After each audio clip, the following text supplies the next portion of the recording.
Okay, Kennedy, you may begin reading whenever you're ready. Treason.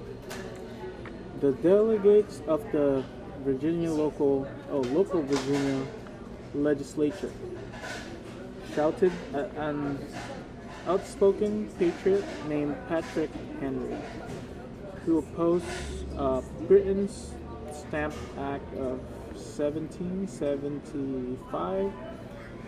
This act required American colonists to pay taxes on all printed paper. Henry Tall, Henry stood, Henry stood tall, making his argument that only the colonial government, not the British Crown, could tax its own people. Some of the delegates believed that his idea were treason against the crown. Henry stubbornly replied, if this be treason, make the most of it.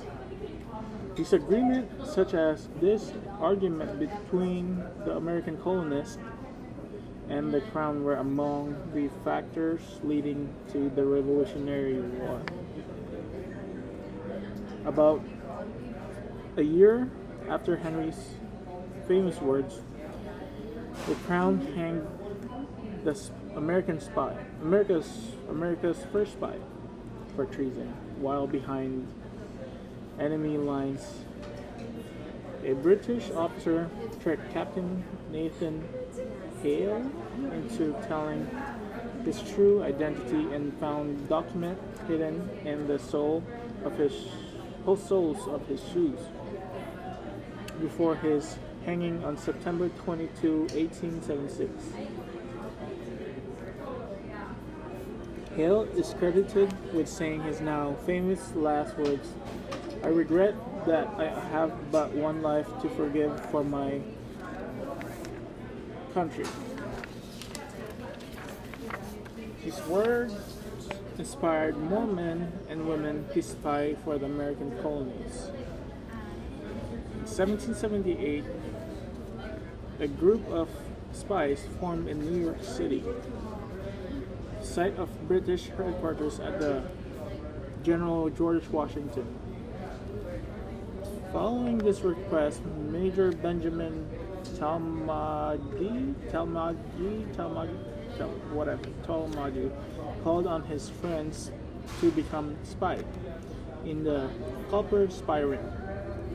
Some spies in the ring had secret names.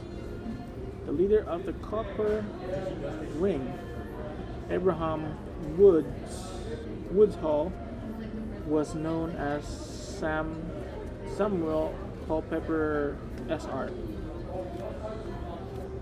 Others had to disguise the fact that they were patriots.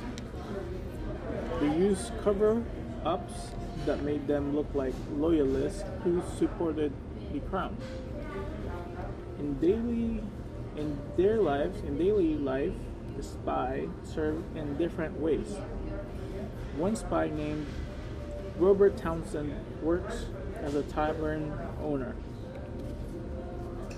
to gain British trust.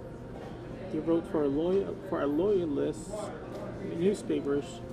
In his role, he became aware of British military that helped the patriots to know what their enemies were planning.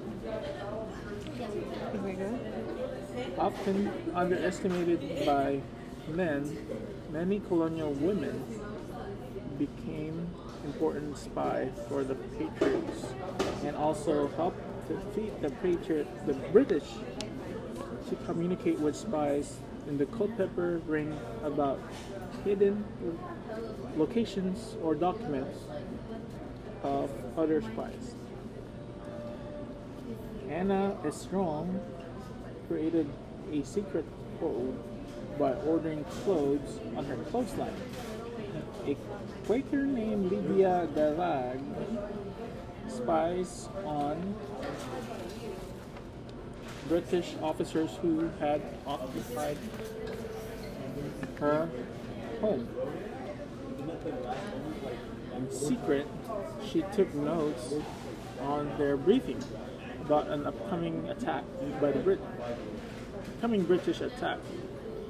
The rag sneaks the notes into the hands of a officer, and the loyalists were defeated after the battle. A British major declared, "The enemy had prepared for us. They must have ears. The walls must have ears." Despite their lack of rights, many enslaved black people volunteered as soldiers and spies for the Patriots. Acting as a runaway slave, James Armstead Lafayette earned the trust of key British officers like General Charles Cornwallis. Lafayette gained the valuable intelligence that helped the Patriots defeat 9,000 British troops during the Battle of Yorktown. This victory, British surrender on October 9, 1881. No, October 18, 1781. Without a doubt. Patriots spy during the Revolutionary helped defeat the Crown. Washington and his army could not have succeeded without this secret system of partnership and creativity. Together, this assorted lot of courageous conspired against their common enemy. They gathered and shared intelligence to defeat and gain the independence that 21st century Americans value every day.